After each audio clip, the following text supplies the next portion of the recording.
What's going on, slavetards? Today I want to do a video about perpetual growth. I'll read through the comments. I was reading a comment that said something about how did you get to where, you've gotten rid of most of your worldly possessions.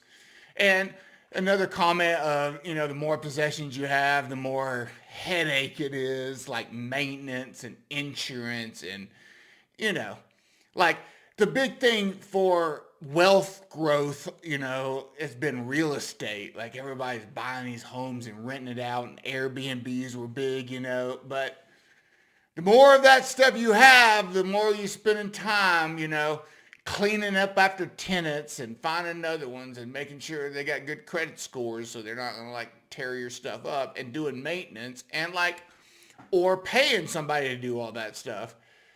And so wealth creation, until you get really wealthy, is a lot of work, right?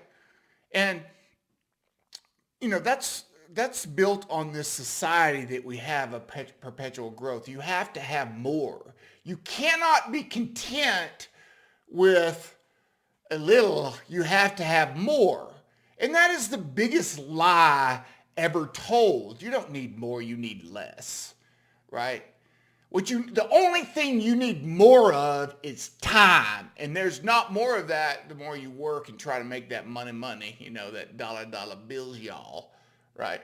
So the more stuff you have, the more headaches you have, right? So I think everyone should strive to do with the least possible, right? Because then you have more and more time to not work. Right? You can pay some stuff off and maybe work less, right? But no, you got to have the new iPhone. Remember, I think that the days of Apple's perpetual growth are finally over. Remember every single time you had to have the latest iPhone. I never ever bought into that. I always had the cheapest Amazon, Galaxy, but not really, $2.99 jobs, because I'm not going to pay for these computers in my hand that I might drop or whatever, and I don't really want to be on my phone anyway, right? Everybody now is so connected, and that is how they've kept this perpetual growth going, because usually perpetual growth can only go so far and everybody else is broke, right? At some point, they're tapped out and it collapses and you can't have that growth anymore. And we're getting really close to that here in America. America has been built on perpetual growth, right? The debt of America is perpetual growth, right?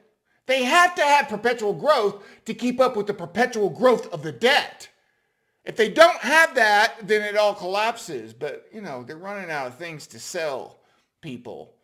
And people are starting to wake up, especially when they're working, 2 jobs and can't afford an apartment. These kids these days, it's not like when we grew up, right? I barely made minimum wage and had my own 1-bedroom apartment and a truck payment. It was fine. Still had a little walking around money every once in a while, but not anymore. Right?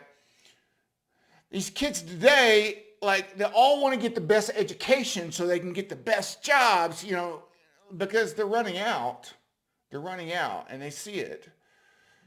And when you have perpetual growth and you can't keep the economy growing at that perpetual rate, then you got problems. And that's where we are in America, right?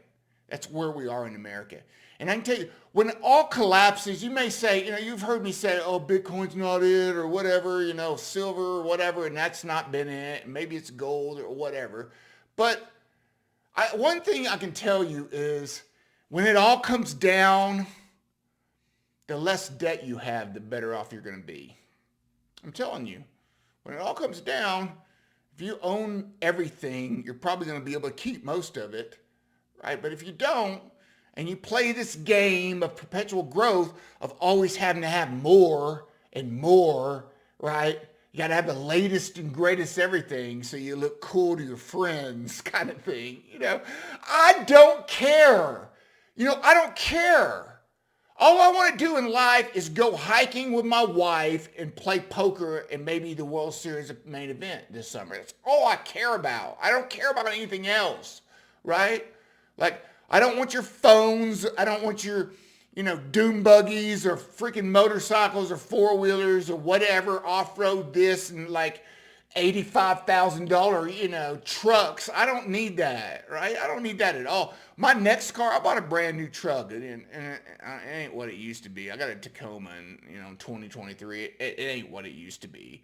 But next car I buy, it's going to be super used, like well maintained, but super used, right? Because I'm tired of this stuff. It doesn't matter anymore, right? All you need is your time, and the people today are just slaving away trying to keep up with the perpetual growth and inflation. Like, anybody that says there hasn't been just massive inflation has not been living, right? Even the rich, even people that you used to consider rich, like $3-4 million in the bank or whatever, they're, they got all this stuff, and it's starting to be a hard time to keep up with all that stuff, right? It costs them a lot of money.